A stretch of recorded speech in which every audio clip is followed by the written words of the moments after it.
A man is defined by his habits. What you do over and over again will ultimately dictate your results and who you are as a person. This is why your daily schedule and routine needs to be very carefully crafted. Constantly ask yourself whether or not your habits are helping you level up or not. Here are 5 habits that every man needs to incorporate in his life. Number 1. Track everything you want to improve. And I truly mean everything. This is by far one of the best tips I wish someone would have mentioned when I was younger. See, the reason you are not making those gains in the gym, or not getting girls, or not making those large improvements in life, comes down to this. As a man who is just beginning in self-improvement, remember, it's a numbers game. There's a saying that practice makes perfect. The more you practice, the better you become. But practice without tracking your exact progress is useless. One day you go in the gym and curl a 20 kg bar for 10 reps. Few days after, you completely forget what you had curled last time and end up curling 15 kg for 10 reps, thinking that you have made some progress.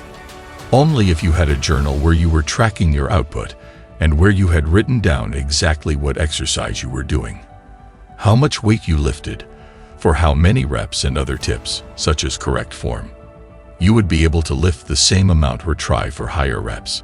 This is the exact definition of competing against yourself. You would have heard that the only person you should be competing against is yourself, not others. Well, this is how you start. This doesn't only apply to the gym. Let's say you want to acquire more customers. Once again, it's a numbers game. Write down exactly how many cold calls you made that day and how many you closed. Write down what worked and what didn't work while you tried to close the sale. Over time, you will notice that the number of calls you close begins to rise very strongly.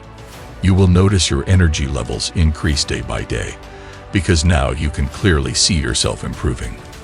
This is why some men go to the gym for 1 week and quickly quit afterwards, because they just don't see the muscles when they look in the mirror.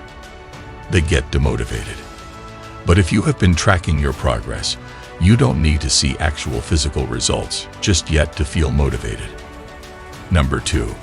Do the most hardest task on your schedule first thing in the day.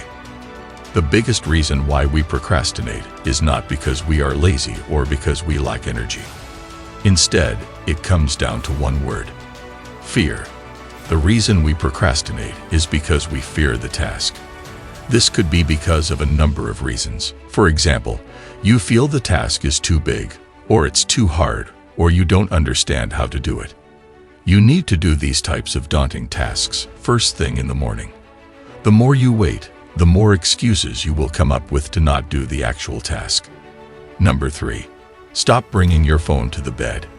This should be common advice to you by now, especially if you have been in the self-improvement for long enough. But chances are that you are in your bed right now and watching this video during nighttime. This is a bad habit that can slowly creep up into your lifestyle and totally kill your momentum. Why?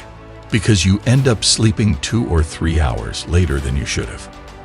In fact, studies have found that even if you don't use your phone for long periods of time at night, but check your phone quickly, even that can wake your brain right up.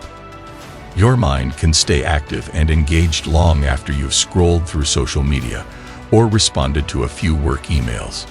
Even when you have shut your phone off, you find yourself thinking about the email you should have sent or the DM you just sent, meaning your brain is very engaged.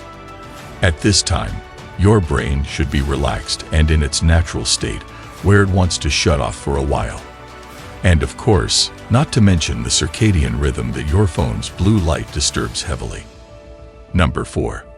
When you are working, put your phone on Do Not Disturb mode or switch it off completely. Look back over the times when you sit down to work. You tell yourself all the tasks you have to achieve for that period of time you sit down for. But what happens? You hear a notification bell on your phone. You pick up the phone to reply to the message. But before you realize it, you are on Instagram just mindlessly scrolling. You end up wasting an hour or so of your time that could have been used to complete your task. Once again, This habit of picking up your phone like a parrot every time the notification bell hits will make you nothing short of a chronic procrastinator. So shut off your phone completely or put it on Do Not Disturb mode for the amount of time you sit down. This is the whole idea of deep work. In almost any profession, the principle of deep work applies. The ability to utilize your time exactly for the purpose you intended it to be used for will set you apart from 99% of fellow humans. You will find yourself tick scheduled tasks one by one without procrastination, whether you are a student or a doctor. This skill is truly a virtue to master. And habit number 5, address the core issue.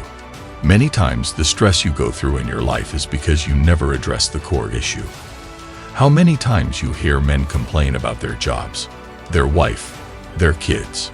But what have you done to fix those issues? This ties back into the masculine principle of don't complain, fix it. To some, this may sound harsh because we love to live in a feel-good state driven by our emotions. But if you really want to move on and upgrade in your life, you will need to make decisions that seem hard at the moment but pay off in the long run. Let's say you hate your job. What do you think the average Joe will do in this case? Pretty obvious. He comes home, complains about the hard day at work he had. Wherever he goes and whoever he meets, he can't help but complain about his work and stressful life. But what has he actually done to fix it? Has he picked out his dream job that would allow him to work less, earn more, and feel more satisfied?